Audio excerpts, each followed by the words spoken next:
کے لیے وطن کی محبت ہو، یہ ساری محبتیں قربان کی جائیں گی، لیکن اگر کسی محبت کو حاصل کیا جائے گا تو وہ اللہ رسول کی محبت ہے۔ میں آپ کی خدمت میں عرض کروں وہ محبت کس طرح حاصل کرنی ہے؟ دل و جان سے نہ رب رسول کا ہر فیصلہ قبول کرنا ہے۔ یہ ذرا غور کیجئے گا، یہ تھوڑا سمجھنے والا عنوان ہے۔ آپ اپنی قلب سے، روح سے، دل سے پوچھیں کہ مجھے پیار ہے نبی پاک سے۔ داتا صاحب نے ایک مقام پہ لکھا ہے، جس سے محبت ہو اس پر غصہ نہیں آتا، جس سے محبت ہو اس کی طرف سفر کریں تو رستہ مشکل نہیں لگتا۔ جس سے محبت ہو وہ کوئی حکم دے تو وہ حکم پورا کرنے میں انسان کوئی رکاوٹ محسوس نہیں کرتا۔ یہ جو محبت ہوتی ہے نا، محبت یہ رستے آسان کر دیتی ہے، حکم ماننا آسان کر دیتی ہے۔ محبوب کچھ بھی کہہ دے، کسی وقت بھی کہہ دے، کسی رنگ میں بھی کہہ دے، کسی حال میں بھی کہہ دے۔ تو محبت ایک ایسی چیز ہے جو انسان کو اتنا خوبصورت بنا دیتی ہے کہ کمال ہو جاتا ہے۔ جب ایک انصاری نے نا نبی کریم علیہ السلام کا فیصلہ پورے طور پر نہیں نہ مانا، حضور نے ایک فیصلہ کیا، ایک انصاری تھے تو انہوں نے وہ فیصلہ پورے طور پر تسلیم نہیں کیا۔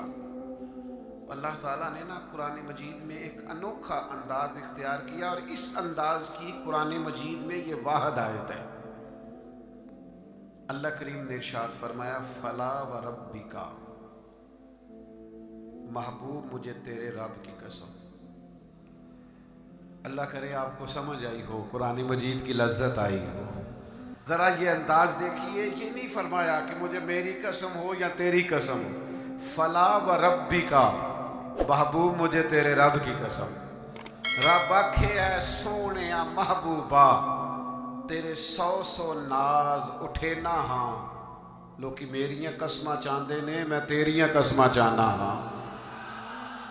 فلا وربک، محبوب مجھے تیرے رب کی قسم، لا یؤمنون حتی یحکموک فیما شجر بینہم، محبوب یہ اتنی دیر تک مومن نہیں ہو سکتے جب کہ ہر معاملے میں تیرا فیصلہ قبول نہ کریں، اور پھر کیا کریں؟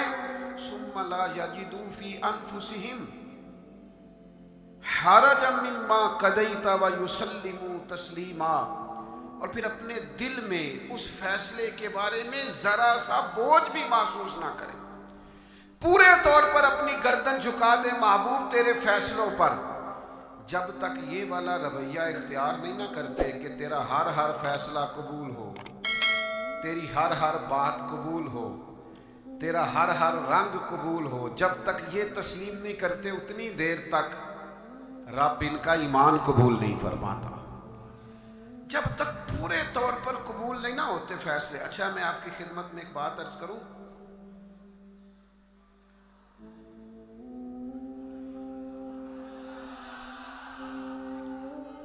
مسلمان دل و جان سے چاہتے ہیں کہ ہم نبی پاک کی غلامی کریں، مسلمانوں کی روح چاہتی ہے کہ ہم ہر وقت اپنے نبی کی بات مانیں۔ میں نے ایسے لوگوں کو دیکھا ہے جو بظاہر دین سے بڑے دور نظر آتے ہیں، جن کے بارے میں لوگوں کا خیال ہے کہ شاید بڑے گناہگار ہیں، نوجوان ہیں، دنیا دار ہیں، کچھ ایسے محکموں سے وابستہ ہیں جن کے بارے میں بعض اوقات بعض لوگ خیال کرتے ہیں کہ شاید یہ بالکل دین سے دور ہے، لیکن میں نے ہر قسم کے لوگوں میں وقت گزارا ہے، نوجوانوں کے ساتھ سفر کیے ہیں، ان کے بیچ بیٹھ کر ٹائم گزارا ہے۔ میں آپ کو سچ کہتا ہوں، تجربے کے بعد کہتا ہوں، سمجھ بوجھ کے کہتا ہوں، کلین شیو والے نوجوانوں کی آنکھوں میں حضور کی محبت کے لیے آئے ہوئے آنسو دیکھ کے کہتا ہوں، چڑھتی جوانیاں جو مدینے کے لیے تڑپتی ہیں، ان جوانیوں کے دامن سے پھوٹنے والی ضیائیں دیکھ کر کہتا ہوں، چاہتے ہیں مسلمان حضور کی غلامی کریں، صرف مسئلہ پتہ کتنا ہے؟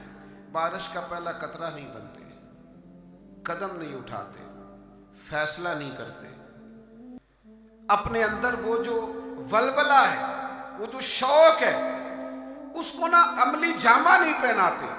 آپ کے اندر تڑپ ہے، بس آپ شروع کریں.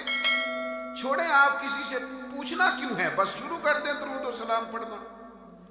چھوڑیں ماحول کو کیا دیکھنا ہے.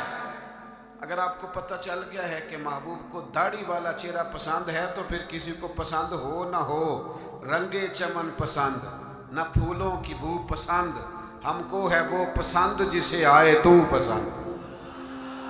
پھر فیصلہ کریں، پھر توجہ کریں. نبی پاک علیہ الصلوۃ والسلام کبھی اشارتاً بھی کوئی بات کرتے نا. اچھا، میں بہت سارے صوفیاء کو جب پڑھتا ہوں نا، اور بالخصوص عاشقوں کی داستانیں پڑھتا ہوں، تو جو رنگ عاشقوں نے پیش کیا ہے نا، وہ کسی اور کے بس کی بات ہی نہیں. یہ جو عشاق ہوتے ہیں نا، عشاق، ان کے نا ذرا انداز ہی تھوڑے نرالے ہوتے ہیں. الٹی ہی چال چلتے ہیں دیوان گانے عشق، یہ آنکھوں کو بند کرتے ہیں پر دیدار کے لیے.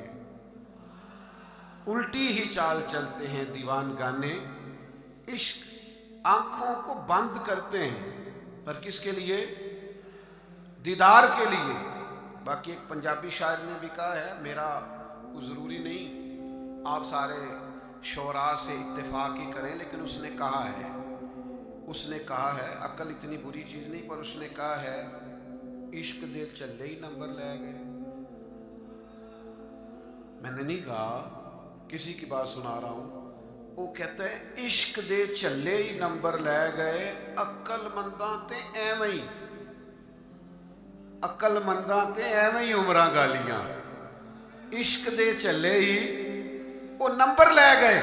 اور اقبال بھی کہتے ہیں بے خطر کود پڑا آتش نمرود میں عشق. اتنی بڑی آگ، اوپر سے پرندہ بھی گرے تو جل جائے، لیکن جناب ابراہیم نے 1 منٹ نہیں لگایا سوچنے پر، بے خطر کود پڑا آتش نمرود میں عشق. عقل تھی محو تماشائے لبے بام ابھی، اور پختہ ہوتی ہے اگر مصلحت اندیش ہو عقل. عشق ہو مصلحت اندیش تو ہے خام ابھی. سوچ سمجھ کے چلے نا، عقل تو پختہ ہوتی ہے، پکی ہوتی ہے. تو عشق سوچ سمجھ کے چلے تو ابھی کچا ہے. عشق سوچ سمجھ کے فیصلہ کرے تو ابھی پلپلا ہے، ابھی رستے میں ہے. عقل آخدی چگے نو سام کے رکھ، اپنا آپ سمیٹنا چاہیے ہے. تے عشق آخدہ چگے دا کی کرنا ہے، چگا بال کے سیکنا چاہیے ہے. یہ جو لوگ ہوتے ہیں نا محبت والے، ان کے نرالے انداز ہوتے ہیں. حضرت جناب سیدنا عبداللہ ابن رواحہ رضی اللہ تعالیٰ عنہ جمعہ پڑھنے آئے مسجد نبوی میں. حضور نے کسی صحابی سے فرمایا بیٹھ جاؤ. یہ دوران گفتگو کبھی کبھی نظم و ضبط ٹھیک کرنے کے لیے کسی کو متوجہ کرنا پڑتا ہے. کبھی کبھی میں بھی پیار سے کہہ دیتا ہوں موبائل والے بھائی، یہ کہنا پڑ جاتا ہے. پھر کسی دفعہ اثر بھی ہوتا ہے کہ یار کوئی مطلب ناراض ہی نہ ہو جائے، یہ کہنا پڑ جاتا ہے. تو اب میں تو اس لیے کہتا ہوں کہ موبائل والے بھائی کہوں گا تو کوئی ناراض نہیں ہوگا، اس لیے کہ سارے موبائل والے بھائی کے اس میں ناراضگی والے، یہ کسے باشد ہے، سارے موبائل والے بھائی ہیں، کوئی انشاءاللہ بگڑے گا. بہرحال آپ توجہ کریں میری بات پر. تو کبھی کبھی نظم و ضبط ٹھیک کرنے کے لیے کہنا پڑتا ہے. تو حضور نے فرمایا بیٹھ جاؤ. کہہ دیا کسی کو. حضرت عبداللہ بن رواحہ رضی اللہ تعالیٰ عنہ مسجد نبوی شریف کے دروازے پہ تھے. ان کے کانوں میں آواز گئی، وہیں بیٹھ گئے. نبی پاک صلی اللہ تعالیٰ علیہ وآلہ وسلم نے نماز کے بعد فرمایا عبداللہ وہیں بیٹھ گئے، حضور آپ نے کہا نہیں تھا. تو جو نبی پاک علیہ السلام نے اس پر تبصرہ کیا ہے نا، اسے ابن حجر اسقلانی نے لکھا ہے حضور نے کسی سے کہا بیٹھ جاؤ، حضور نے کسی سے کہا بیٹھ جاؤ، پر محبت رسول کا عالم دیکھو. حضرت عبداللہ ابن رواحہ دروازے پر بیٹھ گئے، چونکہ حضور نے نام نہیں نہ لیا، وہ وہیں بیٹھ گئے. تو حضور علیہ السلام نے کیا تبصرہ کیا؟ اللہ کے محبوب فرمانے لگے اللہ تعالیٰ تمہاری اللہ رسول کی فرما برداری کی حرص میں اللہ اور اضافہ کر دے۔ یہ جو تمہارے اندر ہرس ہے نا کہ میں نے رب رسول کی فرما برداری کرنی ہے، عبداللہ میری دعا ہے اللہ اس ہرس میں اضافہ کر دے۔ ہرس بڑے ہیں، انسان بڑی چیزوں کا حریص ہے، پر حضور فرما رہے ہیں میرے صحابہ رب رسول کی فرما برداری کے حریص ہیں۔ یہ ہرس کرتے ہیں کہ زیادہ سے زیادہ غلامی ہو، زیادہ سے زیادہ فرما برداری کریں، زیادہ سے زیادہ محبوب کے نقش قدم چلیں۔ میرے دوستو اسی طرح ایک صحابی اور تھے، حضور نے فرمایا بیٹھ جا، تو مسجد کے باہر ہی بیٹھ گئے۔ ان کا نام تھا آس۔ حضور نے فرمایا کہاں تھے بھائی، نماز میں نظر نہیں آئے۔ یا رسول اللہ وہ آپ نے فرمایا نہیں تھا بیٹھ جاؤ۔ اچھا حضور نے کسی اور سے کہا، پر سانو قید سجن دا گہنا ہے۔ حضور نے کسی اور سے کہا، وہ دروازے کے باہر بیٹھ گئے۔ تو نبی کریم صلی اللہ تعالیٰ علیہ وسلم نے فرمایا آس کہاں تھے؟ حضور میں دروازے کے باہر بیٹھ گیا۔ تو حضور مسکرائے، فرمایا تم آس نہیں ہو، تم تو مطیع ہو، تم تو فرما بردار ہو۔ آج سے تمہارا نام مطیع ہے، فرما برداری کرنے والا ہے۔ تم ایسے فرما بردار ہو کہ میں کسی اور کو اشارہ کروں۔ تم اتنے محبت کرنے والے ہو، تم سمجھتے ہو میرے محبوب کی بات ہے نا تو مجھے بھی آگے بڑھ کے قبول کرنی چاہیے۔ میرے عزیزو، میں نے کہا ہم چاہتے ہیں حضور کی محبت کے مطابق عمل کریں، لوٹ آئیں، لیکن ہم نا بارش کا پہلا قطرہ نہیں بنتے، فیصلہ نہیں کرتے۔ آگے بڑھوں، ہمارے ضمیر جاگ گئے ہیں، پتہ ہمیں چل گیا ہے کہ حال نہ جمہوریت، نہ ڈکٹیٹرشپ، نہ صدارتی نظام، نہ فلانا نظام، پتہ ہمیں چل گیا ہے کہ جینے کی طرف دیکھ نہ مرنے کی طرف دیکھ، جب چوٹ لگے دل پر تو مدینے کی طرف دیکھ۔ پتہ ہمیں چل گیا ہے کہ نجات حضور کے قدموں میں ہے، سمجھ ہمیں آ گئی ہے کہ نجات نبی پاک کے قدموں میں ہے، لیکن ہم پتہ کیا کرتے ہیں، ہم نا وہیں الجھے رہتے ہیں، بات کو سمجھتے نہیں، آگے بڑھتے نہیں، ضمیر جاگ گیا ہے، فیصلہ نہیں کرتے۔ چلو پورے ملک میں تو دین نافذ ہوگا، انشاءاللہ ہوگا، اپنے 6 فٹ کے قد پہ نہ نافذ کریں، اپنے گھر پہ نہ نافذ کریں، اپنے دفتر پہ نہ نافذ کریں، اپنے ادارے میں نہ نافذ کریں، اپنے یاروں میں نہ نافذ کریں۔ یہاں سے تو شروع کریں نا، یہاں سے تو آغاز کریں۔ آپ یقین کریں 5 دوست اگر آپ کہیں اکٹھے ہیں نا، 5 دوست، تو ایک دوست شروع کر دے جب بھی ملاقات ہو نبی کریم کی کوئی حدیث بیان کرے۔ ایک دوست کہنا شروع کر دے یار آؤ نا نماز پڑھنے چلے۔ ایک دیکھو میں نے 5 میں سے ایک کہا ہے، ایک کہنا شروع کر دے یار بس آپ جھوٹ نہیں بولنا یار، بس بڑا ہو گیا۔ ایک صرف ان میں سے پیغام دے کہ نہیں یار دھوکہ دہی نہیں کرنی۔ ایک ان میں سے کہے کہ یار تھوڑا سا نا وقت اب ماں باپ کے لیے بھی نکالنا ہے، اب گھر والوں کے لیے بھی تھوڑا وقت دینا۔ ایک میں ذمہ داری سے کہتا ہوں، وہ باقی 4 سامنے شاید مذاق اڑائیں، سامنے شاید کہیں بیٹھ جا تو اتنا نیک پتہ ہے ہمیں تیرا، لیکن میں سچ کہتا ہوں وہ سامنے آپ پر تنقید کریں گے، لیکن دل ان کا گواہی دے گا یار کہہ تو ٹھیک ہی رہا ہے۔ یہ دین کے اندر، یہ نبی پاک کی محبت کے پیغام کے اندر اللہ نے نا جاذبیت بڑی رکھی، اس میں کشش بڑی رکھی، اسلام کے اندر لچک بڑی رکھی، اسلام کی فطرت میں قدرت نے لچک دی ہے، اتنا ہی یہ ابھرے گا جتنا کہ دبا دو گے۔ اس کے اندر سے ہمیشہ ضیاء پھوٹتی ہے، روشنی نکلتی ہے۔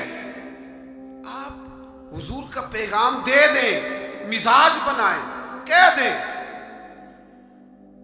آپ یقین کریں بڑا لطف آئے گا، بڑا مزہ آئے گا، اس کے اندر بڑا کرم ہوتا ہوا آپ کو دکھائی دے گا۔ آپ محسوس کریں گے کہ میرے کہہ دینے سے انقلاب آ گیا، بہتری آ گئی۔ آپ اس پیغام، اور یہ سب کے لیے بنائیں آپ، یہ کسی کے حق میں بھی کوئی بھی سامنے ہو، آپ کا نعرہ ہمیشہ محبت رسول کا ہونا چاہیے۔ وہ دوستوں کی محفل ہو, گھر میں ہو, دفتر میں ہو. بعد ایک صحابی تھے حضرت برا بن مالک, نوجوان تھے.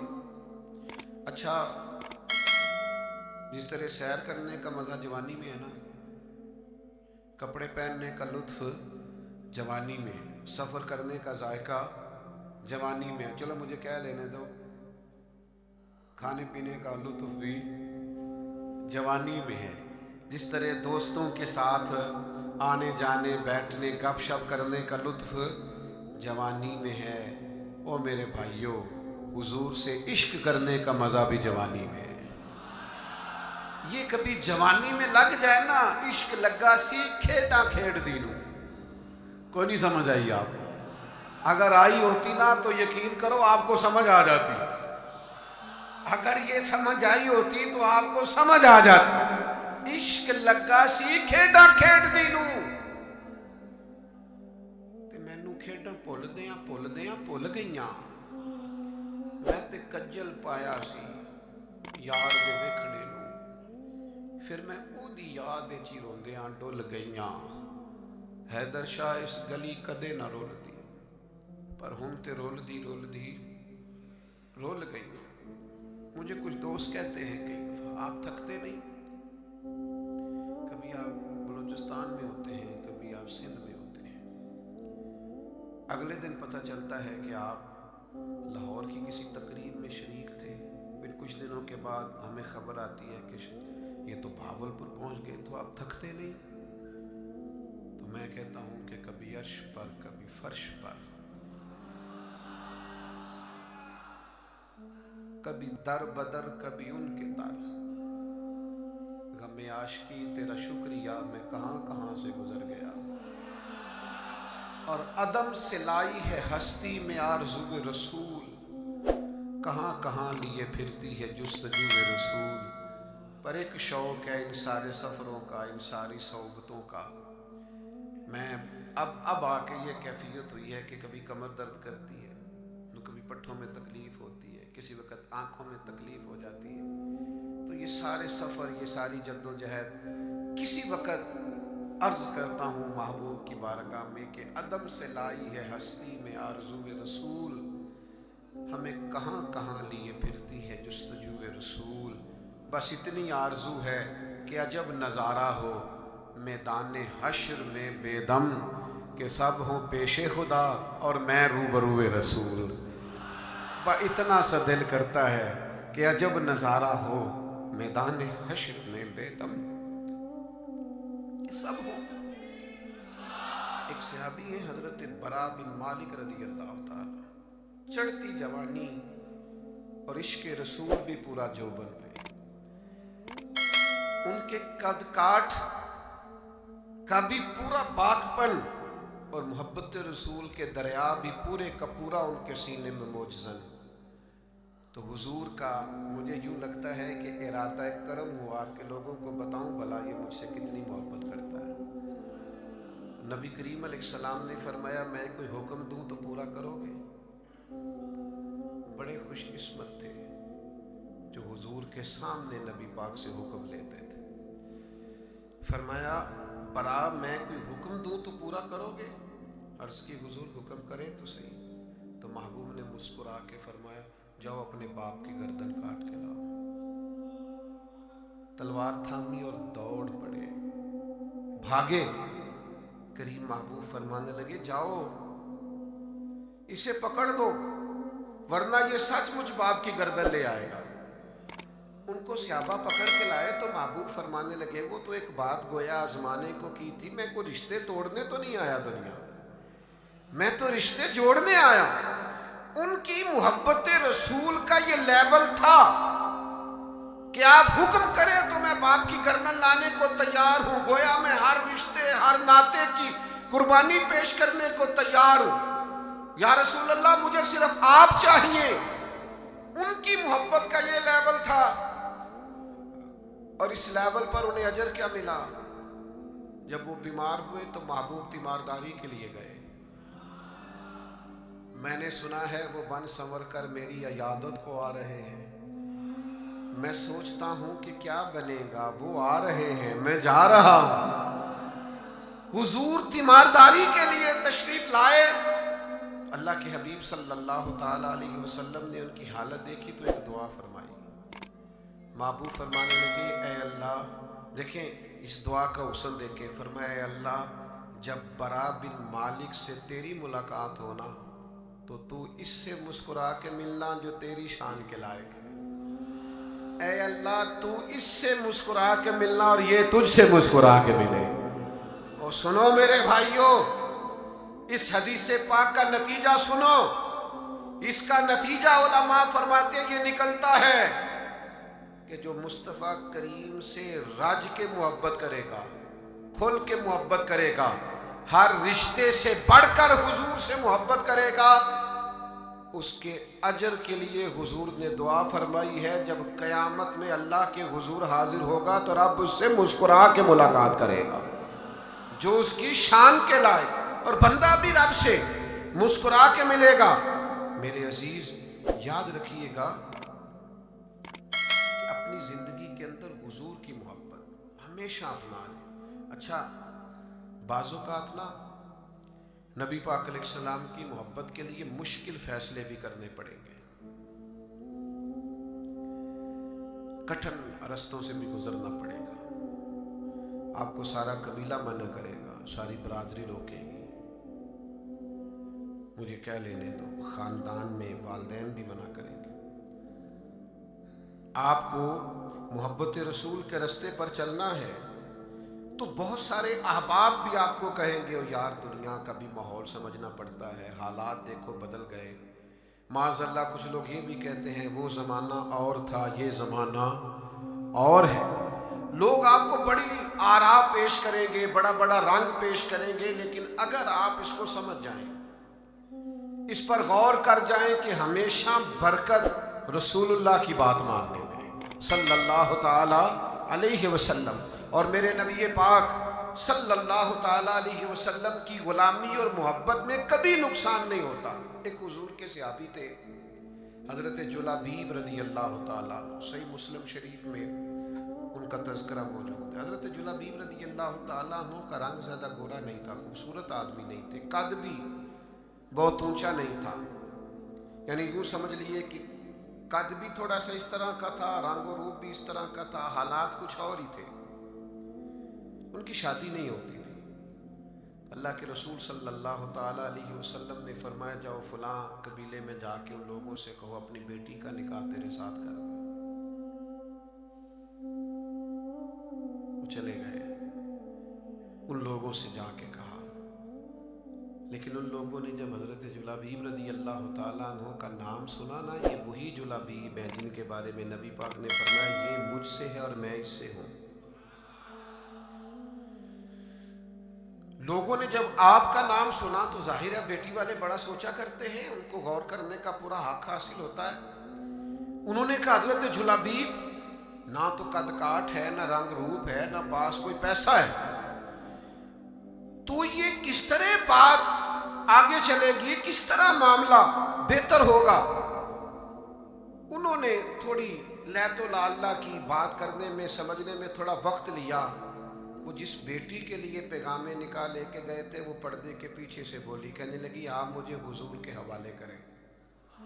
فیصلہ اگرچہ مشکل ہے، رستہ اگرچہ کٹھن ہے، پر چونکہ نبی کریم نے فرمایا لہذا آپ مجھے حضور کے حوالے کریں.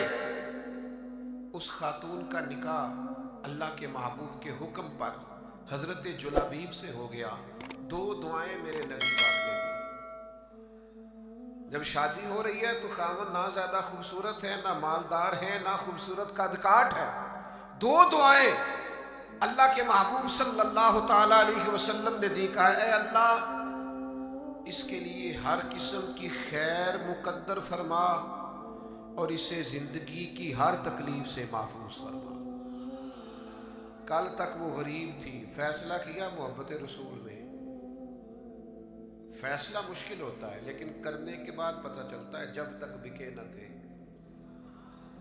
کوئی پوچھتا نہ تھا، تو نے خرید کر ہمیں انمول کر دیا. اور میں نے بڑا پہلے ایک شخص سے کہا تھا، ایک امیدوار تھے اسمبلی کے تو مجھ سے ملے تو مجھے کہنے لگے آپ تو توجہ ہی نہیں کر رہے، لوگ ہمیں بھی بڑے ووٹ دیتے ہیں۔ میں نے کہا آپ کو ووٹ دیتے ہیں، ہمیں تو جان دیتے ہیں، آپ کا ہمارا بڑا فرق ہے۔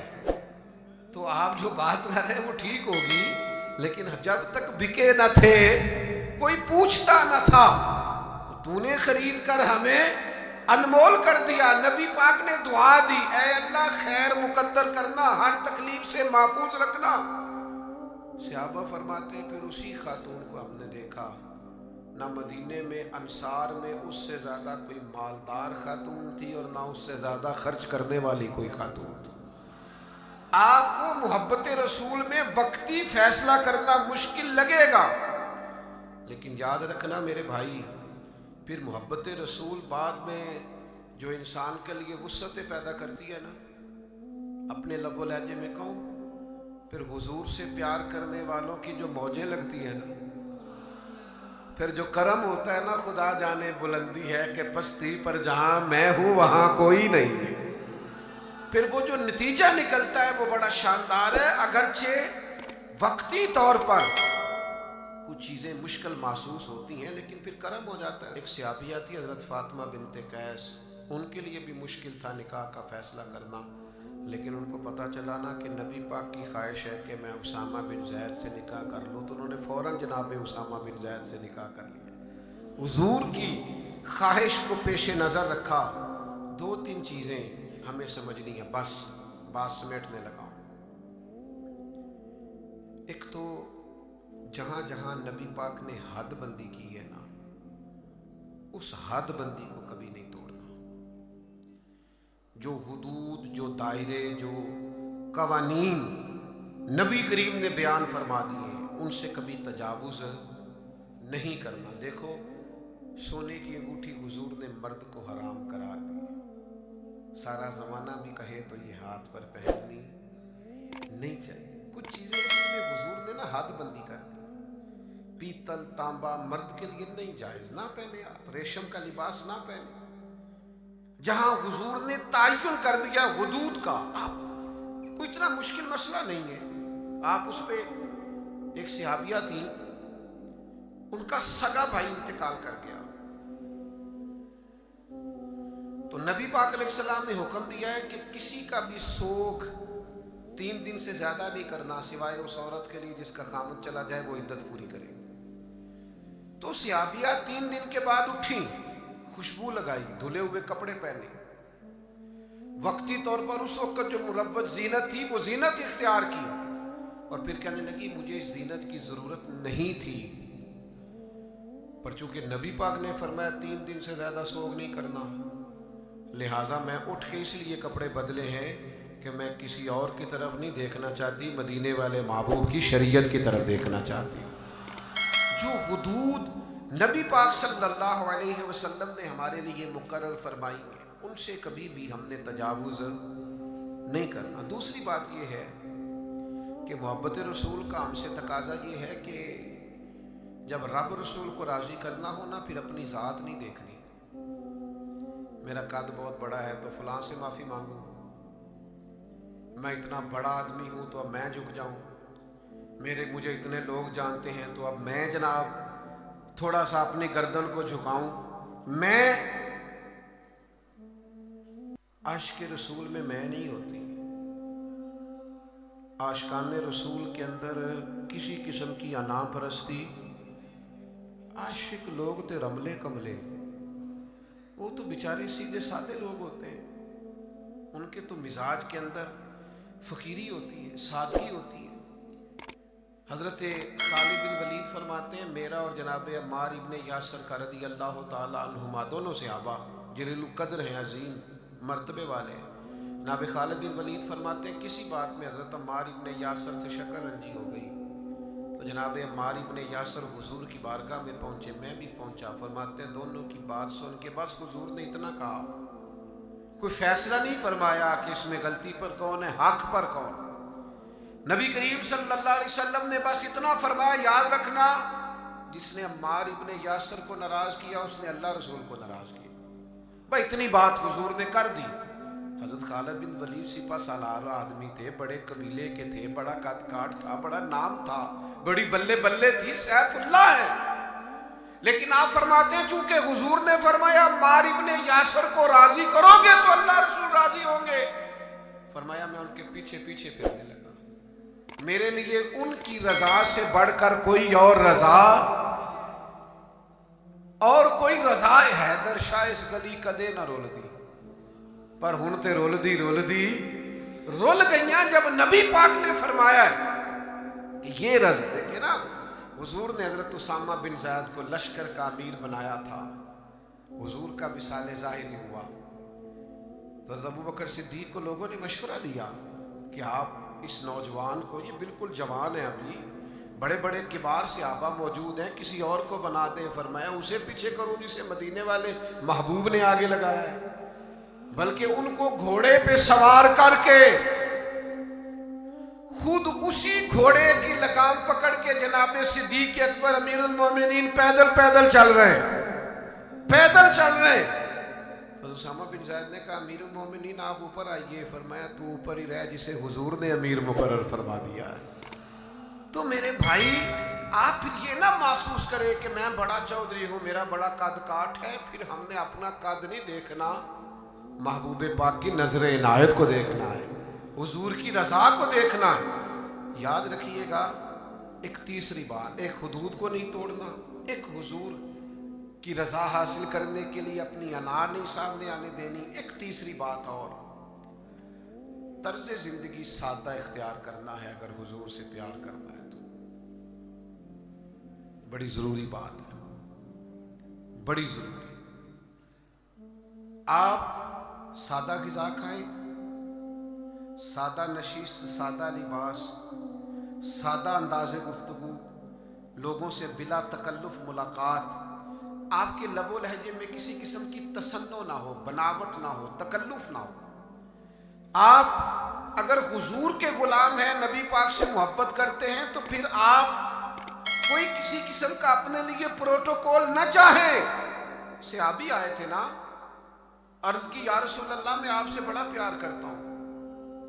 کیسا خوش بخت ہے، حضور کے سامنے اظہار محبت کر رہا ہے، میں بڑا پیار کرتا ہوں. تو حضور نے فرمایا سوچ کر کہو کیا کہہ رہے ہو. حضور بڑا پیار کرتا ہوں. فرمایا سوچ لے. حضور بڑا پیار کرتا ہوں. تیسری دفعہ محبوب نے فرمایا سوچ لے. حضور مجھے بڑا عشق ہے آپ سے. اللہ کے رسول نے فرمایا پھر تیاری کر لے، فقر تیری طرف دوڑ کے آئے گا، پھر تیری طرف غریبی آئے گی.